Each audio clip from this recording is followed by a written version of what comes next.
The salt spray stung my face as I stood at the bow of the Penitence, watching the harbor of Portsmouth fade into the morning mist. The year was 1847, and the weight of crimes I never committed pressed upon my shoulders like the heavy wool of my weathered coat. Once, I had been the pride of the Royal Navy, decorated, respected, beloved by my crew. Now, I sailed alone, banished to a year of solitary penance for the unspeakable act that had cost 17 innocent lives. The truth burned in my chest like acid. I hadn't given the order that sent those souls to their deaths. That honor belonged to Admiral Sir Reginald Ashworth, a man whose cowardice was matched only by his political connections. But when the inquiry came, when someone needed to hang for the massacre at Port Royal, I had made a choice that would haunt me forever. Take the blame, Blackwood. Ashworth had whispered in my ear as we stood before the tribunal. You're young, unmarried, no family to speak of. I have a wife, children, a legacy to protect. One word from me, and your entire crew hangs alongside you. But if you shoulder this burden, they live. They all live. So I had stood before the Admiralty and accepted responsibility for ordering the bombardment of what we thought was a pirate stronghold, but turned out to be a refugee camp. 17 souls, men, women, and children, had perished because of Ashworth's paranoia and my silence. The Admiralty's judgment had been clear: 1 year at sea, alone, to contemplate my sins and return a changed man, or not return at all. My ship, stripped of all luxury, carried only the barest necessities. No crew, no companions. Just James Blackwood and the endless expanse of ocean that would either forge my redemption or claim my life. As the English coastline disappeared entirely, I pulled out the letter that had sealed my fate, reading once more the words that haunted me. The death of 17 souls rests upon your conscience, Captain Blackwood. May this journey teach you the value of the lives you so carelessly squandered. If only they knew the real lesson I was learning. That sometimes honor demands the sacrifice of truth, and sometimes the greatest courage is found in accepting blame for another man's sins. 3 months into my exile, I had grown lean and weathered, my once pristine uniform replaced by simple sailor's clothes. I had learned to speak to the wind and find comfort in solitude, but the guilt still gnawed at me, not for what I had done, but for what I had allowed to happen by staying silent. It was during a fierce storm off the coast of the Caribbean that fate intervened. The Penitence had been battered for 2 days when I spotted a ship in distress, a sleek vessel flying no colors, listing dangerously in the churning seas, despite every instinct telling me to avoid unknown ships in these pirate-infested waters. My conscience wouldn't allow me to let souls perish as I once had. Fighting against the storm, I managed to pull alongside and throw a line to the crew. What I saw took my breath away, not just from exertion, but from wonder. Standing at the rail, hair whipping in the wind like a banner of midnight silk, was the most striking woman I had ever beheld. She commanded her crew with sharp, precise orders, her eyes the color of storm clouds, intelligent and fierce. "Captain Seraphina Blackheart," she called over the howling wind as her crew secured the line. "I don't make habit of accepting help, but the sea cares nothing for pride." I helped transfer her wounded crew to my ship, working alongside this mysterious woman who moved with the fluid grace of someone born to the sea. As we labored in the storm, she studied me with those penetrating eyes. "You carry yourself like a naval officer," she observed, her voice cutting through the wind. "Yet you sail alone in exile waters. Tell me, Captain." "Blackwood, James Blackwood," I replied, steadying one of her wounded men. "Ah," she said, a knowing glint in her storm-gray eyes. "The butcher of Port Royal. I heard about your unfortunate command decision." My jaw tightened. "Then you know why I'm here." "Do I?" She tilted her head, studying me with unsettling intensity. "Strange thing about that incident. From what I heard, the bombardment order came through the flag chain, not from the ship's captain. Yet here you are, bearing the punishment alone. I met her gaze steadily. Sometimes a captain must answer for all decisions made under his command. Even decisions that weren't his? She pressed.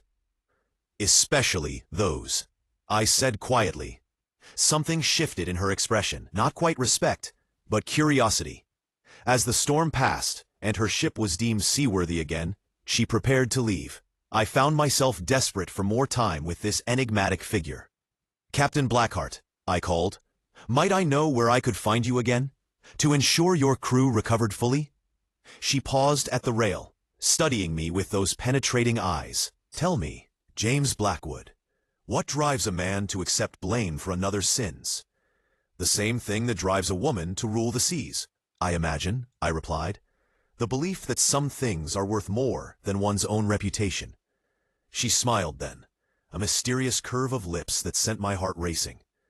"The sea is vast, Captain. If fate means for us to meet again, we shall.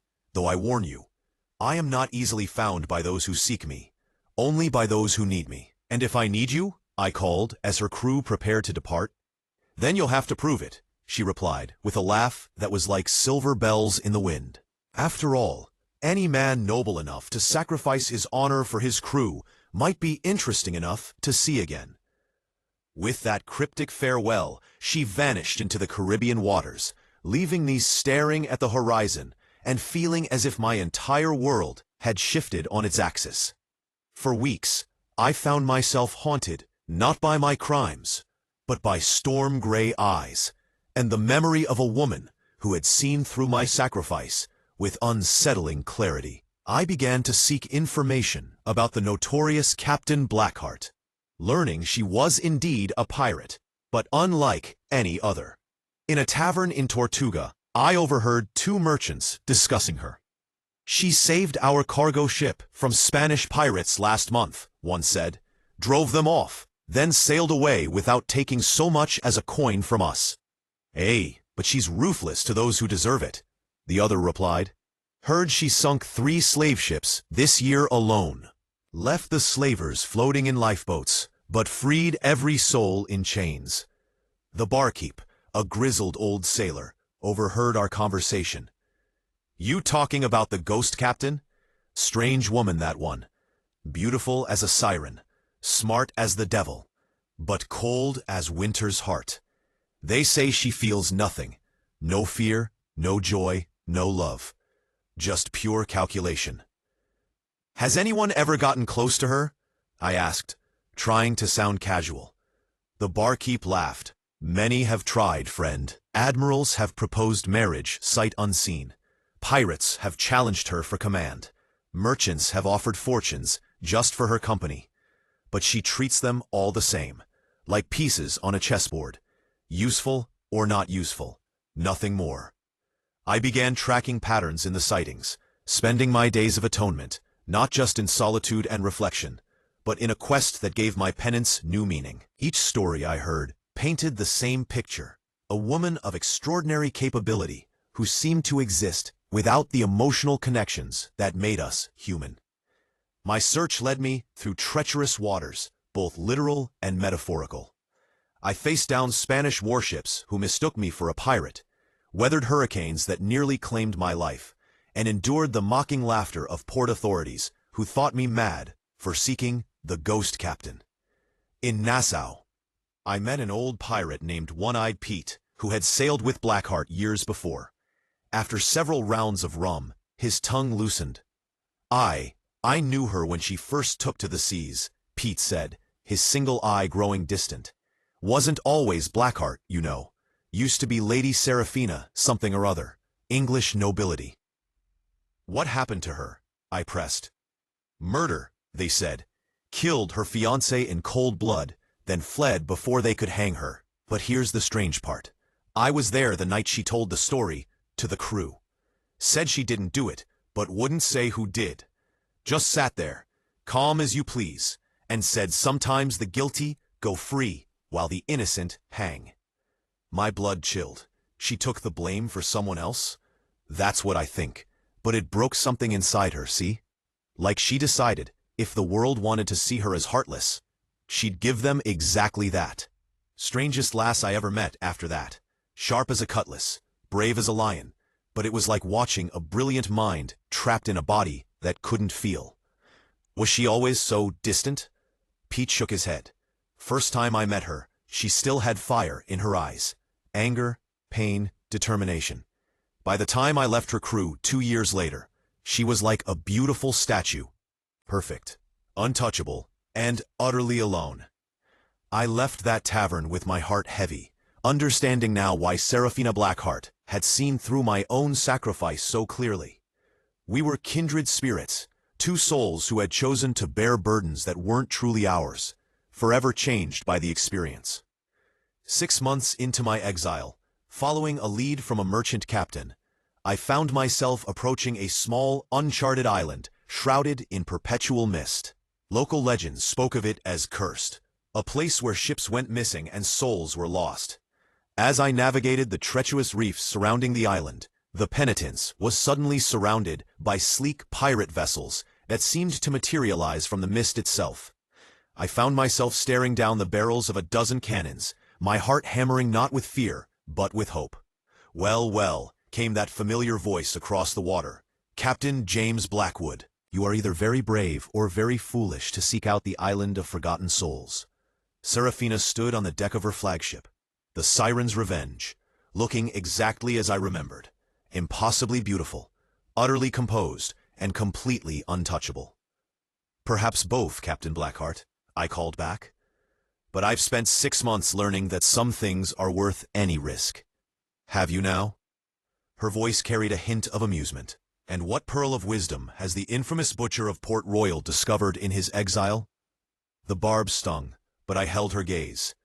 That sometimes the greatest crimes are committed by those who lack the courage to claim them.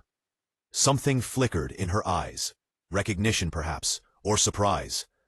She studied me for a long moment, then gave orders for her ships to escort me to a hidden harbor. As I was brought aboard her vessel, she approached with that same fluid grace I remembered. You intrigue me, James Blackwood. Most men who seek me out do so for gold, glory, or conquest. But you've sailed alone for months, just for the chance to speak with me again. Why? I looked into those storm-gray eyes and spoke part of the truth. Because you're the only person I've met who understood what I sacrificed without needing explanation. Ah, she said, circling me slowly like a predator studying prey. You think we share some common bond of noble suffering? How quaint. Don't you? I challenged. You know I didn't give that order at Port Royal, just as I suspect you didn't commit the murder that made you a fugitive. Her composure cracked for just an instant, a flash of something raw and painful across her features, before the mask slipped back into place. Careful, Captain. You're speaking of things you know nothing about. Then tell me, I said softly. Help me understand the woman behind the legend. She laughed. But there was no humor in it. Understanding requires caring, Captain Blackwood, and caring is a luxury I can no longer afford. People are useful, or they are not. Ships are seaworthy, or they are not. The sea provides, or it doesn't. Everything else is sentiment, and sentiment is weakness. Is that what you tell yourself? I asked. Or is that what you've been told so often you've started to believe it? For a moment, her carefully constructed facade wavered.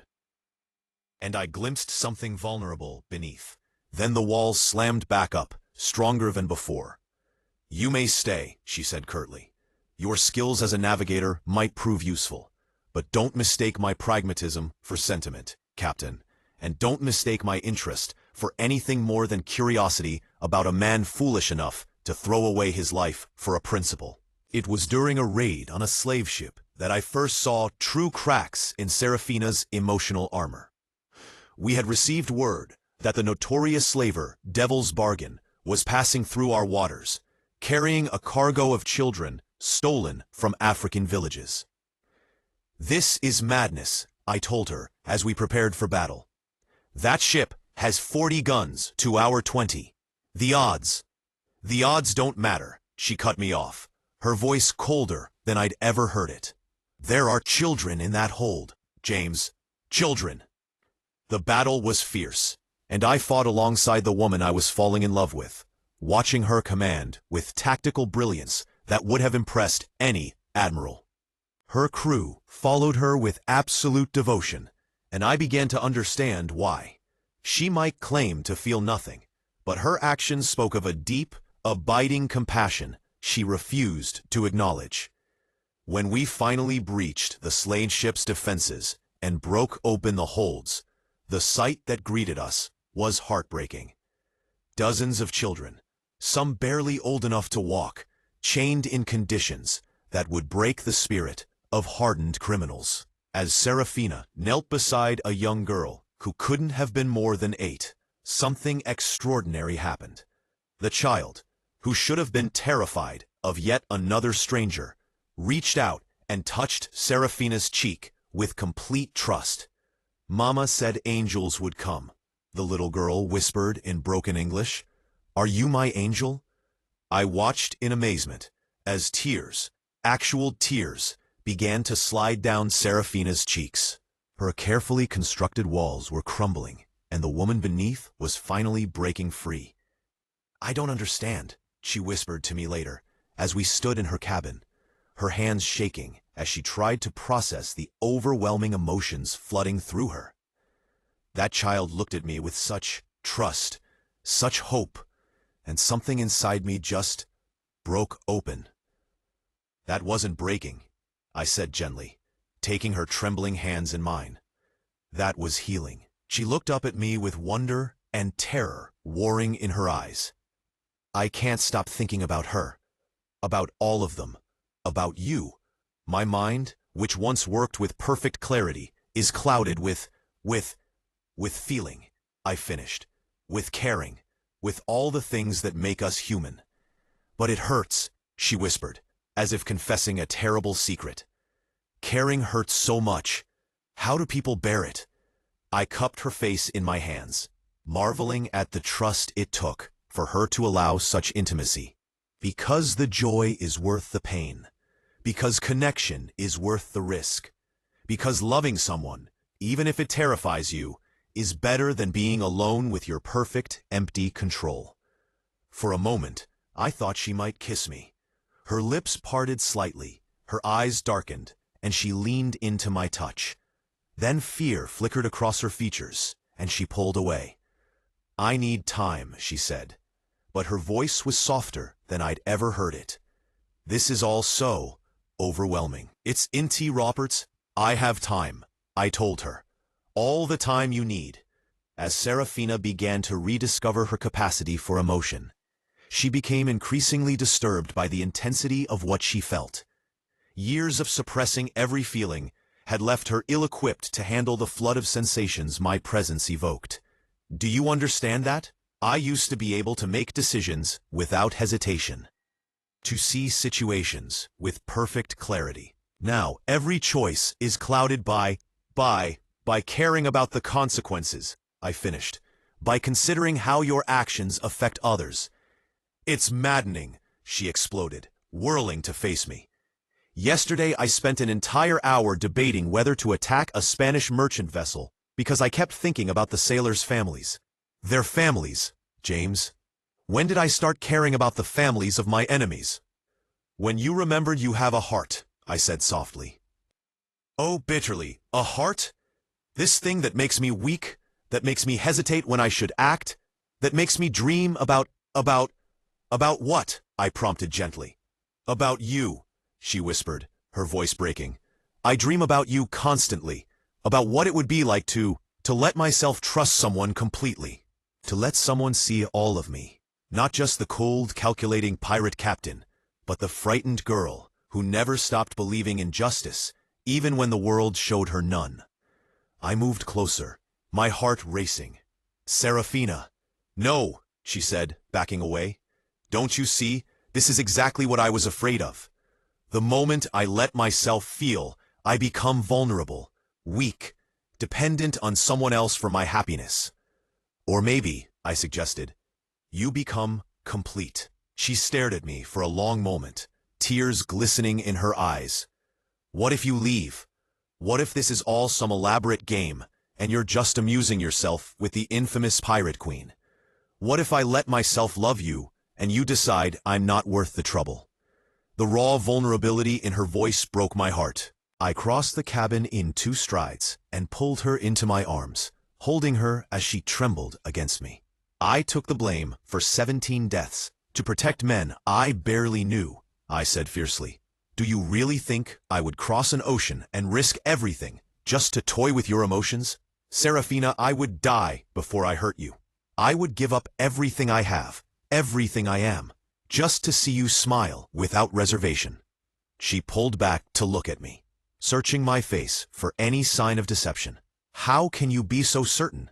How can you promise something so absolute?" "Because I love you," I said simply. "Not the legend, not the captain, not the mystery.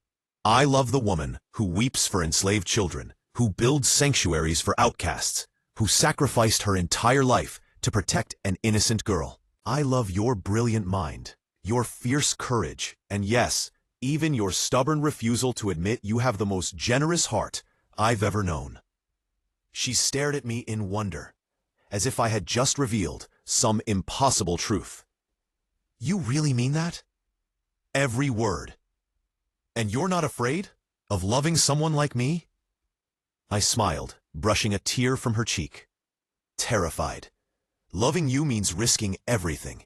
But Serafina, not loving you would mean losing everything that matters." The crisis came when a massive Spanish fleet appeared on the horizon, having finally tracked down the infamous Captain Blackheart's stronghold. My year of exile was nearly complete, and I faced a choice: flee to safety and complete my penance, or stay and fight alongside the woman I loved. But Serafina made the choice for me. In the dark of night, she had the penitents prepared for departure, and woke me with urgent whispers. "You must go," she said, pressing supplies into my hands. "Now, before dawn breaks and they see your ship." "I'm not leaving you," I said firmly, setting the supplies aside. "We face this together, or not at all." "Don't be a fool, James." Her composure cracked, revealing the terror beneath. "That's Admiral Vasquez out there, the scourge of the Caribbean. He has 12 ships of the line, and orders to bring me back to Havana in chains. This isn't some romantic adventure. This is a massacre waiting to happen." "Then we'll die together," I said simply. "I won't abandon you the way everyone else has." She grabbed my shoulders, her fingers digging into my skin. "You don't understand. I can't watch you die. Not now. Not when I finally learned what it means to love someone more than my own life." The admission hung between us, like a bridge finally built across an impossible chasm. I saw the moment she realized what she had said. Saw the wonder and terror war across her features. "You love me," I said softly. "Yes, damn you," she whispered, tears streaming down her face. "I love you so much, it terrifies me. I love you so much, I would rather send you away forever than watch the Spanish tear you apart. Don't you see? This is exactly what I was afraid of. Loving someone so completely that their safety matters more than my own pride, my own principles, my own life." I cupped her face in my hands, marveling at the transformation love had wrought in this extraordinary woman. "And don't you see? That's not weakness, my darling. That's the greatest strength in the world." "How can you say that when it makes me want to beg you to flee?" "Because," I said, pulling her close, "it also gives you something worth fighting for, something worth living for, something worth dying for, if necessary." She looked up at me, and I saw the exact moment she understood. The fear didn't leave her eyes, but it was joined by something else: determination, hope, and a fierce joy that transformed her face. "Stay with me," she whispered. "Whatever comes, stay with me." "Always," I promised, sealing the vow with a kiss that tasted of salt, tears, and desperate hope. I refused to leave, and as the Spanish fleet closed in, I stood beside Serafina on the deck of the Siren's Revenge. The battle that followed was epic, a clash between the rigid order of the Spanish Empire and the fierce independence of the pirates.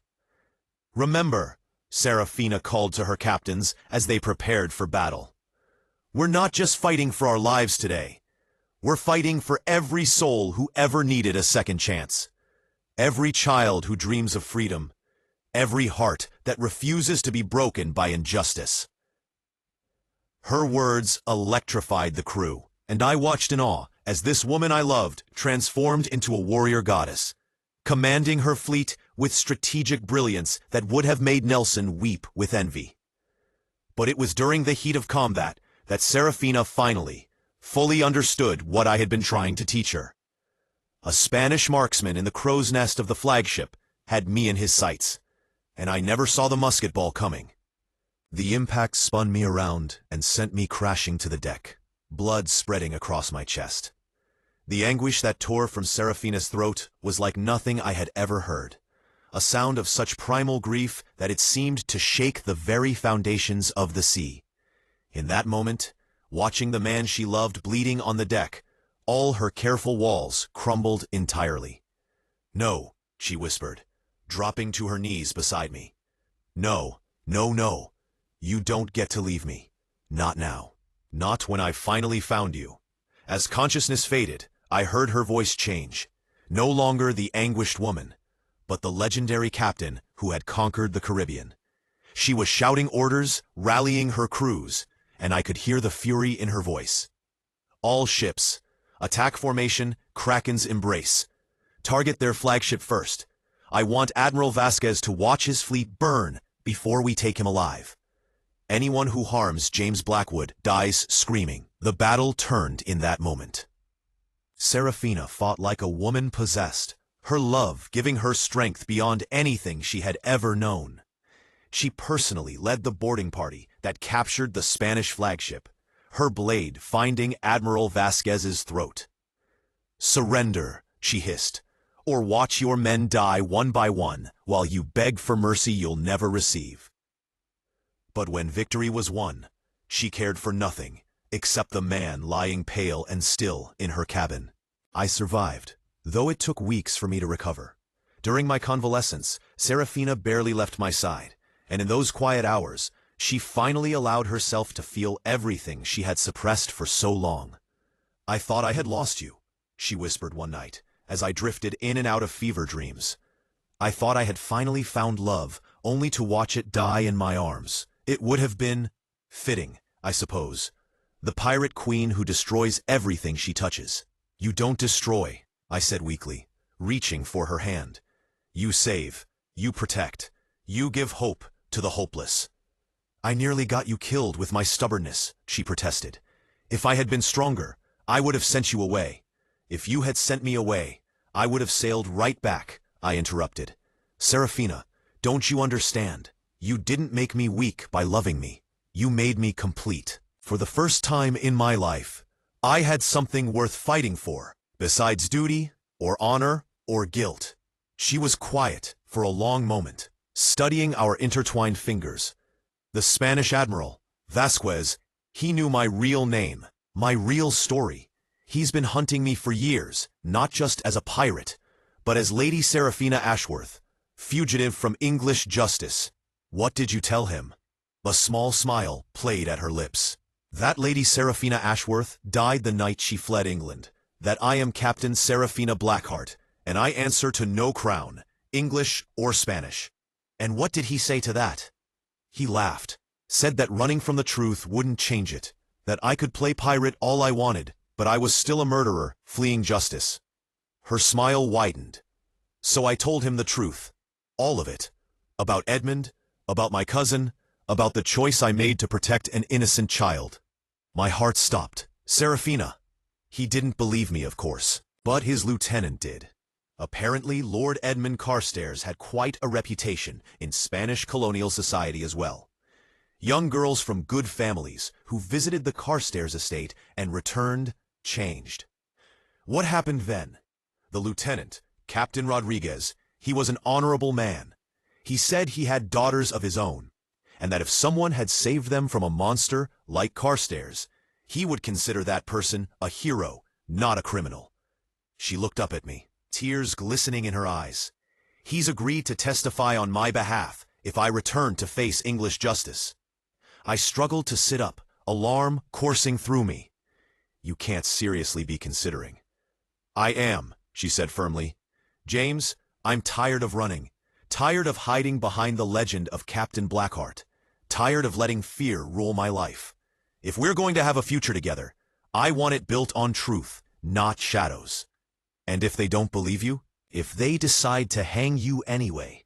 She cupped my face in her hands, her touch gentle, despite the calluses from years of sword work. Then at least I'll die as myself, not as the cold, heartless creature I forced myself to become. And I'll die knowing that I was loved by the most honorable man I've ever known. I won't let them take you, I said fiercely. If we do this, we do it together. My testimony, Rodriguez's testimony, and every piece of evidence we can gather. You would risk your own freedom, your pardon. Serafina, I said, pulling her down for a kiss. I already sacrificed my honor once to protect innocent people. If necessary, I'll do it again to protect the woman I love. When my year of exile officially ended, the penitents and the Siren's revenge sailed together toward England. Our crews united, and their captains finally, completely united in heart and purpose. The Admiralty was prepared for the return of a chastened, penitent captain. They were not prepared for the return of a man transformed by love, accompanied by the most notorious pirate captain in the Caribbean, who was voluntarily surrendering herself to face justice. The trial of Captain Serafina Blackheart became the sensation of London. But I fought for her with all the passion and determination that love had awakened in me. Armed with pardons from grateful merchants, testimonies from Spanish officers, and most importantly, the dying confession of her cousin. Lord Marcus Ashworth, it turned out, had been consumed by guilt for years. On his deathbed, he had confessed the truth to his priest, how he had let his innocent cousin take the blame for a crime she didn't commit, to protect his daughter's reputation and his own political standing. She saved my little Catherine, he had whispered with his final breath. Serafina saved her from that monster, and I let her hang for it. God forgive me, I let her hang for it. When the priest's testimony was read in court, a hush fell over the proceedings.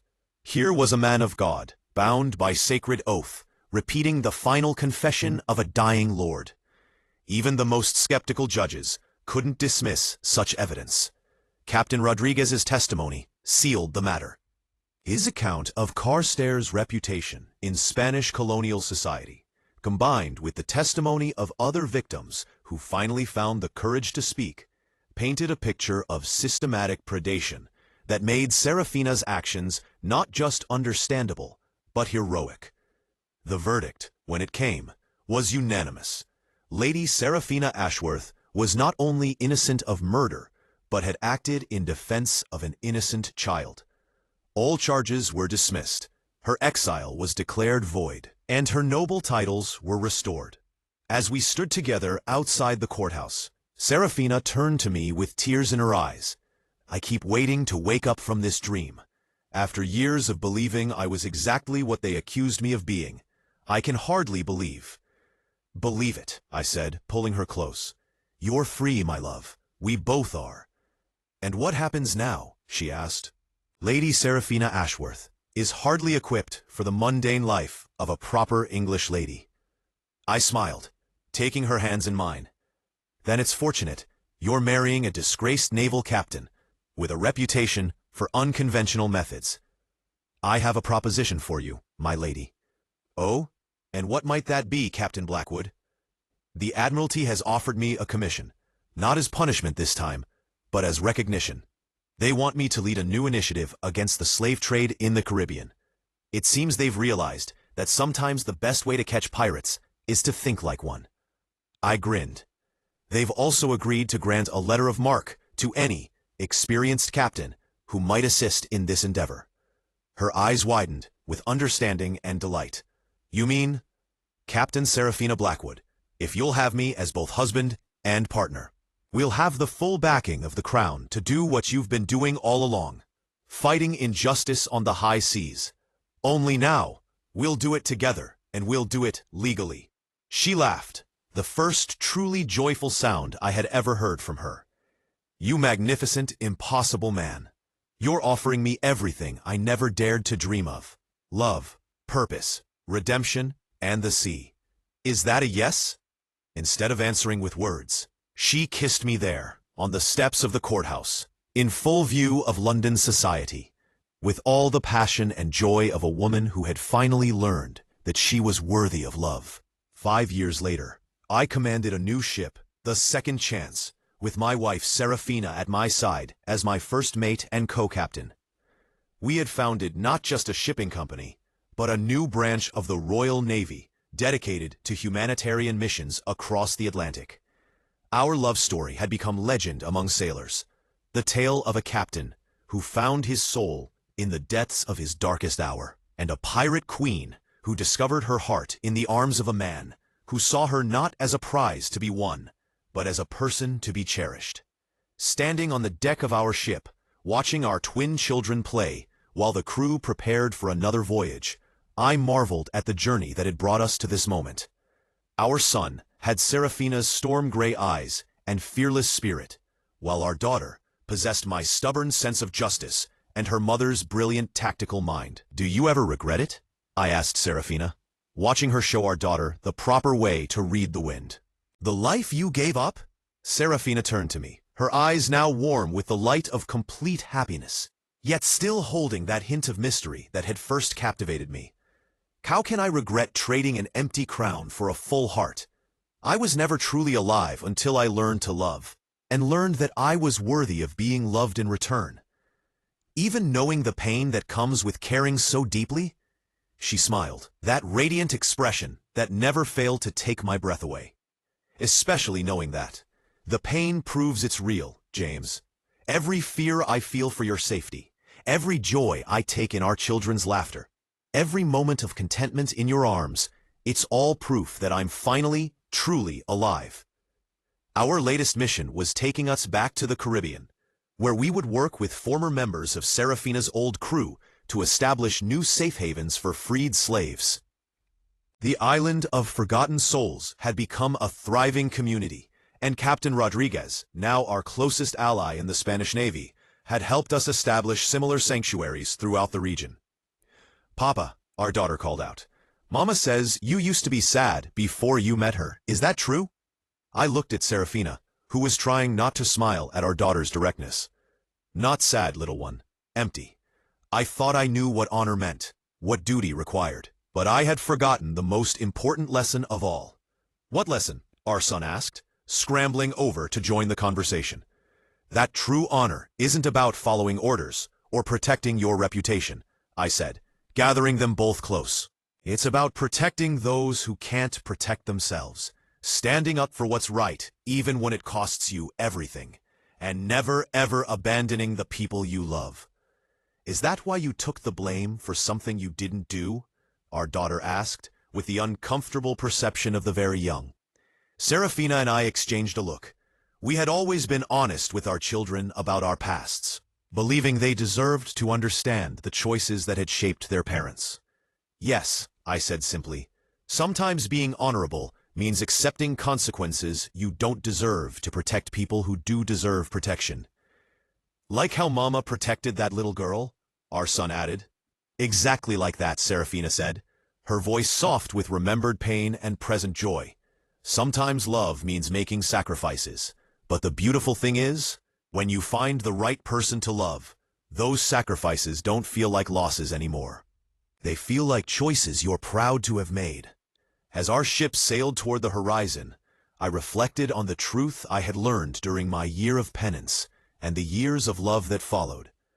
Sometimes the greatest crimes lead to the greatest redemptions, and sometimes losing everything is the only way to find what you never knew you were searching for. The sea stretched endlessly before us, no longer a prison or a hiding place, but a pathway to whatever adventures awaited. And whatever storms might come, we would weather them together. Two souls who had found in each other not just love, but the courage to become the people we were always meant to be. Admiral Ashworth, Serafina's father, had never lived to see his daughter's vindication, but he had left behind a letter expressing his pride in her courage and his regret for not seeing the truth sooner. It was that letter, more than any official pardon, that had finally healed the last wounds in Serafina's heart. "You know," she said as we watched the sun set over waters that had once been the scene of so much pain and were now the promise of infinite possibility. "I used to think that love was weakness because it made people vulnerable. Now I know that love is the greatest strength because it makes people brave." "Brave enough to sacrifice everything for another person's happiness?" I asked, thinking of the choice that had started this entire journey. "Brave enough to believe that some things are worth sacrificing everything for," she corrected, leaning into my embrace. "And brave enough to trust that when you find something that precious, you fight for it with everything you have." As the stars began to appear in the darkening sky, our children fell asleep against us, lulled by the gentle motion of the ship and the sound of their parents' quiet conversation. The crew moved about their duties with practiced efficiency, but I could see the contentment on their faces. Men and women who had found not just employment, but purpose in our mission. "James," Serafina said softly, "do you ever wonder what would have happened if we hadn't met in that storm?" I considered the question seriously. I think I would have completed my year of exile and returned to England a broken man, carrying guilt I didn't deserve and honor I couldn't feel. I would have lived the rest of my life as a shadow of who I was meant to be. And I would have remained the ghost captain forever. She added, cold, brilliant, untouchable, and utterly alone. I would have died without ever really living. "But we did meet," I said, pressing a kiss to the top of her head. "In the middle of a storm, when we both needed saving, we found each other." "Do you think it was fate?" she asked. I smiled, remembering her words from that first meeting. "You told me once that you could only be found by those who needed you, not by those who sought you. I think I needed you more than I knew, not just as a woman to love, but as proof that redemption was possible, that honor could exist without sacrifice, that love could heal even the deepest wounds. And I needed you to show me that feeling wasn't weakness, that vulnerability wasn't defeat, that opening my heart wouldn't destroy me." She tilted her head back to look at me. "We saved each other, didn't we?" "We did," I agreed, "and we're still saving each other every single day." The second chance sailed on through the Caribbean night, carrying its precious cargo of love, hope, and second chances toward whatever tomorrow might bring. Behind us, England slept peacefully, protected by laws we had helped to strengthen and principles we had fought to uphold. Ahead of us, the Caribbean awaited, full of souls who needed the same second chances we had been blessed to find. And at the heart of it all, two people who had learned that sometimes the greatest love stories begin not with a first meeting, but with a second chance. And that sometimes the most profound redemption comes not from serving penance alone, but from finding someone worth sharing the journey with.